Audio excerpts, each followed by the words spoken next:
Hi everybody, it's Miss Fabre here. I'm super excited because we officially are starting new material today, this week.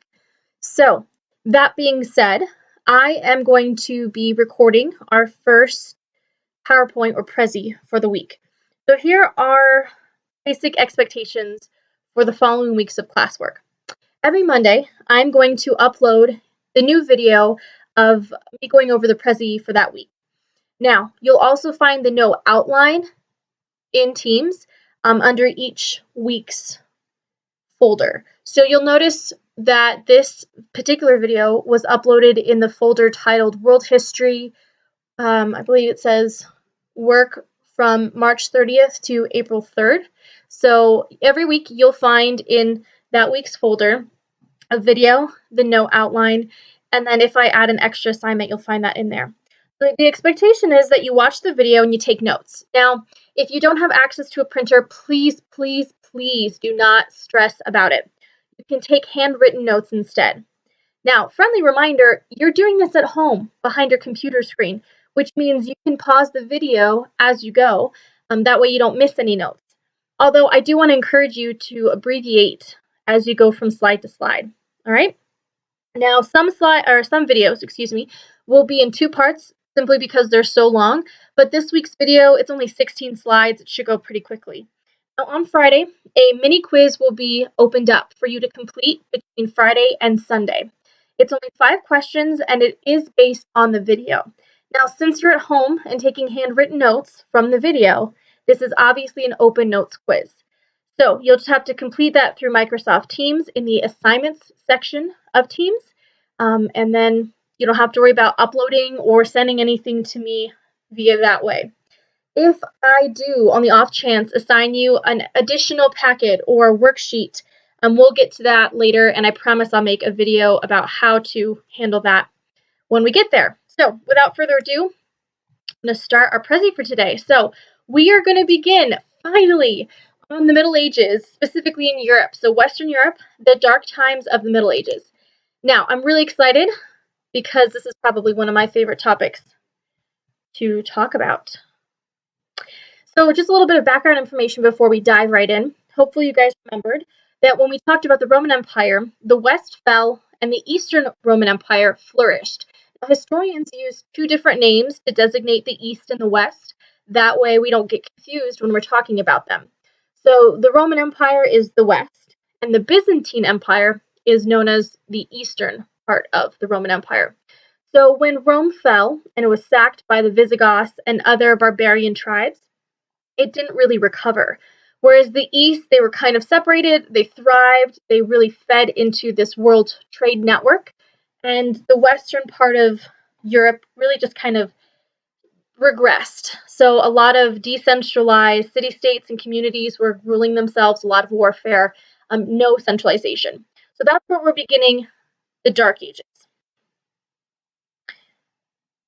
So Europe after Rome. As I mentioned, there was no large-scale centralized power. The population is going to decline due to war and disease. There's going to be very little urban life. We'll see also a decline in trade simply because the West is going to be removed from the growing world trade. We'll also see a decline in literacy. We have our little peasant here on the right. He can't read. Oh no! And this map up here is the barbarian invasions of the Roman Empire. So it really shows you how the Franks, Vandals, and Visigoths really had a control over Western Europe. So German-speaking peoples, they had a decentralized society, which meant they were basically like a bunch of little mini cities. It's similar to what we saw in Greece. They had their own chieftains that would replace Roman rule. The power shifts from the Mediterranean to Northern and Western Europe. Italy will be divided. Spain is going to be in the hands of the Muslims, and power is in modern-day France and Germany. The Catholic Church will hold power in Rome. So this is your favorite, I know, some of you, check for understanding. Anyways, by 600 CE, which of the following world religions had experienced the most extensive urban decline? Oh, I'm sorry, regions. I can't read English today, guys. World regions had experienced the most extensive urban decline. The correct answer is going to be A, Western Europe. All right, back to German-speaking people. That leads us into unity. So, even though the Germanic tribes are going to basically overthrow the Western Roman Empire, they are still going to adopt certain characteristics that help blend them together. So, for example, Christian beliefs. They will adopt Christianity, and that will be the forefront of their religious life and their moral life. They're also going to adopt many Roman laws, and German family traditions will also be something that's rooted in their culture. They do have strong leadership. Another check for understanding. All of the following were factors that provided some sense of unity for Western Europe during the Middle Ages, except for, is it A, German familial traditions, Orthodox religious beliefs and practices, effective and charismatic leaders such as Charlemagne, the beliefs, practices, and administrative structures of Western or Latin Christian Church, or the Roman judicial system. So the phrasing of this question is basically asking which one of these five options did not provide a sense of unity for Western Europe. So we know that the Germans, they followed family traditions, so it's not A. We know that they had strong charismatic leaders that were effective. No, it's not C. We know that they believed practiced Western or Latin Christian beliefs. We know it's not D. We do know that they practiced Roman judicial system and laws.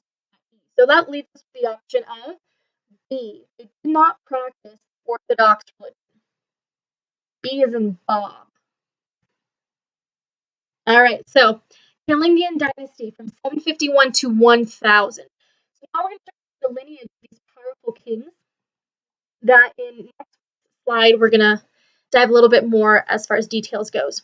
So Charles Martel, or Charles the Hammer, is going to defeat the Muslims in the Battle of Tours in 732. Charlemagne then is going to take over, reigning from 768 to 814. We will see the revival of the Roman Empire on Christmas Day in the year 800. This is going to be huge. The Pope is going to coronate or crown Charlemagne. So we see this outright, this literal unity between the Roman Catholic Church and now the king of, essentially the only king here in Europe at this time. The kingdom, unfortunately, will not live on after Charlemagne's death. His feuding sons will divide the kingdom with the Treaty of Verdun in 843. Check for understanding. Last time, I promise. The conversion to Christianity of this pagan Frankish king in 496 strengthened the bonds between Rome and the Germanic peoples. Was it A, Clovis, B, Rurik, C, Charles, or D, Charlemagne? I wonder. The correct answer is going to be Clovis. In the Middle Ages, Muslim conquest of Western Europe reached as far as the Straits of Gibraltar, which is in Spain, the English Channel, southern France, or the mouth of the Rhine. So Muslim conquest went as far as Spain, which is going to be the Straits of Gibraltar, A. Now Charlemagne, he's going to act imperial, take emperor as his title, and become a war band leader. He's much less educated than the Byzantine or Abbasid rulers, and he's going to restore some church-based education in Western Europe. Now, if you remember, a lot of the citizens living in Western Europe are illiterate. They cannot read or write. On Christmas Day of 800, this Carolingian leader was crowned emperor by Pope Leo III in Rome. Well, that would be Charlemagne. And here we have a medieval depiction of that coronation. The Pope crowned him Emperor of Rome. Why? Well, the Pope needed military support. This is extremely important. This is a comp topic. The Pope needed military support. The Pope was a religious leader, so he didn't have an army of his own. The Lombards in 568 are going to take Italy, and the Pope is going to turn to the Carolingian dynasty for help. The second reason is there's going to be a female emperor in the Byzantine section, well, Byzantine Europe, right? The Byzantine Empire, Irene. The Pope is going to say that no female should be emperor. I disagree, but it's the way history goes. So how were Clovis and Charlemagne similar? Well, they united their peoples using religious experiences, family traditions, and strong leadership. And then here's a funny video that I'll post a link to later. We're not going to watch it right now. It's one of those catchy videos, you know? So that leaves us with our PowerPoint for this week. Super easy. I know I probably went a little too quickly. Oh, there it goes. Anywho, please feel free to pause throughout this video as you go through it to make sure that you're taking notes. Next week's video is going to be a lot longer. So this week I just kind of wanted to dip your toes into Western Europe, give you a little bit of a background. Next week's video goes in a lot greater detail. So we talk more about Clovis, we talk more about Charlemagne. We're going to talk more about the lineage and how basically how medieval Europe is going to grow from these few men who kind of take ownership of Western Europe.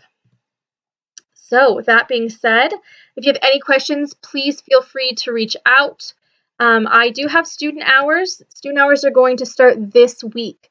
So Tuesdays, student hours, and Fridays. And I don't want to tell you the wrong time, so let me look at my list here. 6th grade student hours, Tuesday at 2 p.m. and Friday at 11 a.m. I'll be posting a picture with those specific times. Now, at any point, if you guys have any questions, please don't hesitate to reach out, email, smoke signals, carrier mail. No, I'm kidding. Email is the best way probably, or through Teams messaging. Have a wonderful week. I miss you guys like crazy, and I hope that maybe sometime soon we can have some sort of a discussion thread open up where you guys can ask your questions and share your comments and thoughts. So with that, I hope you have a great week, and I will talk to you guys soon. Bye!